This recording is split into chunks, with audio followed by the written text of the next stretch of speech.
Hi team, in this video we're going to look at the relationship between the domestic macroeconomic goals and aggregate demand side policy. So on one hand, you need to understand how have the domestic macroeconomic goals influenced aggregate demand policy, and then vice versa, how has aggregate demand policy influenced those goals. So just as a reference of what I'm talking about, consider this question here.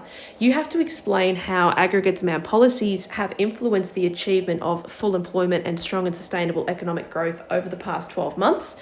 So in turn, how have these policies gone on to then influence the unemployment rate and real GDP? And then are those movements favourable or unfavourable in terms of the achievement of the goal? On the flip side, however, consider this question. Explain how movements in the inflation rate and the unemployment rate may have influenced the stance of monetary policy over the past 12 months. So although this question doesn't directly quote the goals, we're still trying to understand how have movements in economic parameters such as the inflation rate and unemployment rate then gone on to influence the stance, in this case of monetary policy, knowing full well that it could have been more broadly about aggregate demand side policies, or it could have been specific to budgetary policy.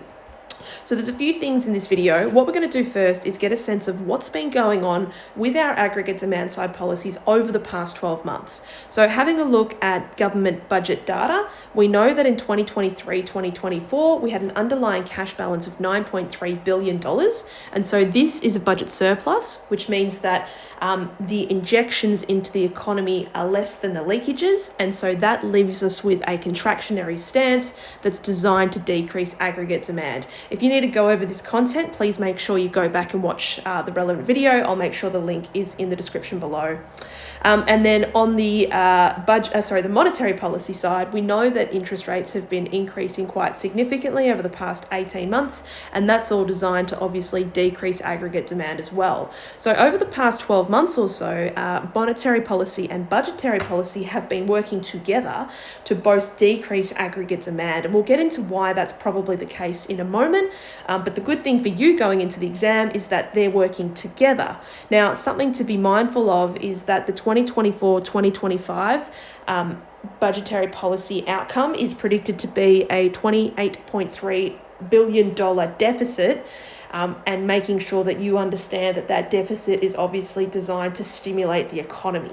So be mindful, depending on the way the question's asked. If you're asked about the last 12 months, you're speaking to a contractionary stance. But if you're projecting into the future, you're talking about an expansionary stance. So just be mindful of the change in stance as per budgetary policy, depending on the year that you're speaking to.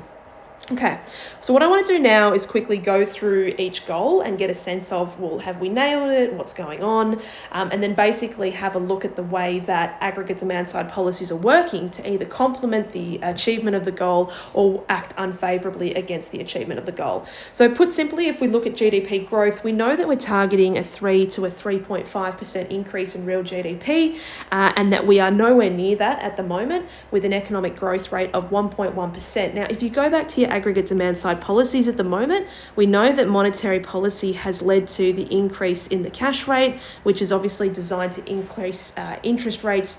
And if you channel that through your transmission mechanisms, you know overall that's going to decrease aggregate demand. The flip side of that is obviously budgetary policy, which we have just said had a $9.3 billion surplus. So if we've got a cash surplus, then that acts as a contractionary stance. And if we have a contractionary stance, then that's also going to complement that decrease in aggregate demand. So just on a visual note for a moment, if we draw our little graph and we shift aggregate demand to the left, and we have a look at what's going on along our x-axis, we can see that real GDP is going to fall from Y1 to Y2. So that's actually going to pull us further away from the current number of 1.1%. So we're not achieving the goal, and the way that monetary policy and budgetary policy is acting or has acted over the last 12 months has been unfavourable for the achievement of strong and sustainable economic growth. If we continue on this trend such that aggregate demand policy acts in a contractionary manner, it's only going to work to exacerbate this situation here, which then leads to an even smaller number in economic growth, which might see us, obviously go down to 1% or below. Now, be mindful, in the news at the moment, there is a bit of pressure on the RBA to provide some interest rate relief in the form of interest rate cuts or cash rate cuts, but we haven't seen that as of yet, and I don't think that that's going to happen before your exam. Okay, so in terms of the goal of strong and sustainable economic growth, monetary policy and budgetary policy has not been helpful in the achievement of the goal. Moving on to full employment, we know that full employment is the maximum level of employment achievable without triggering excessive inflationary pressure. So what we're aiming for here is an unemployment rate of about 4.5%. You can see, as per the RBA, we're currently at 4.1%, so we're a little bit low, which means that, on paper, we're not achieving our goal. There's an argument to say that, yes, more people having jobs means obviously more incomes, and we can link that to improvements in living standards potentially.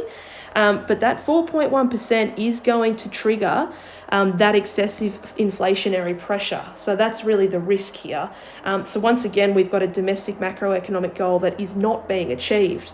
Now, if we look back at our aggregate demand side policies, so similar setup to what we've just talked about here, we know that the outcome is going to look very similar to this.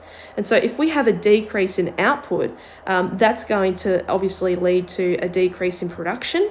And if we have a decrease in production, that's going to lead to a decrease in the demand for labour. And so that really should work to drive up the unemployment rate. Now, on paper, you might think, that doesn't sound like a very positive thing. But if you draw back to this idea of making sure that we have unemployment at a point where we do not trigger excessive inflationary pressure, this outcome is actually going to support an increase in unemployment beyond 4.1%, closer towards our goal of 4.5%. So actually, the way that we currently have a contractionary stance in our budgetary and monetary policy, budgetary and monetary policy equals contractionary, that's going to support a favourable movement towards the achievement of full employment. So making sure you can obviously speak to that outcome. And then finally, guys, in terms of price stability, we're looking for a general increase in the price level of 2 to 3% per annum, as measured by our consumer price index. Now, this is the gift that keeps on giving. Our inflation rate has recently increased. It did get as low as 3.6%, but it's recently risen back up to 3.8%, which is obviously above our goal of 2 to 3%. So currently we are not achieving our goal of price stability. Now, if we go back to monetary and budgetary policy for a moment, and I'm going to refer back to this graph here, if we have a look at what's going along our y-axis, so price level, where the contractionary policy is successful in reducing aggregate demand, price level will fall from price level 1 to price level 2. So we should see some relief in that inflationary pressure should the contractionary stance in budgetary policy and monetary policy be successful in enabling this outcome in a movement from AD1 to AD2.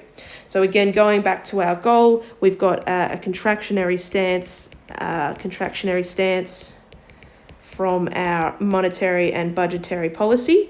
And ultimately, where that's successful, we're going to see it allow for a decrease in the CPI, which would be favourable for the achievement of price stability. So just to zoom out for a moment, we've got our 3 domestic macroeconomic goals. Over the past 12 months, the aggregate demand side policies have worked together. They've both been contractionary, and that's allowed for a reduction in aggregate demand. Ultimately, that's been unfavourable for the goal of strong and sustainable economic growth. It should support a movement towards the achievement of full employment, and it also should support a movement towards the achievement of price stability. So positive outcomes we should be seeing for 2 of the goals, hopefully in time, fingers crossed, but will do nothing in the sense of supporting improvements in real GDP and strong and sustainable economic growth. So just a bit of context, team. I hope that was helpful.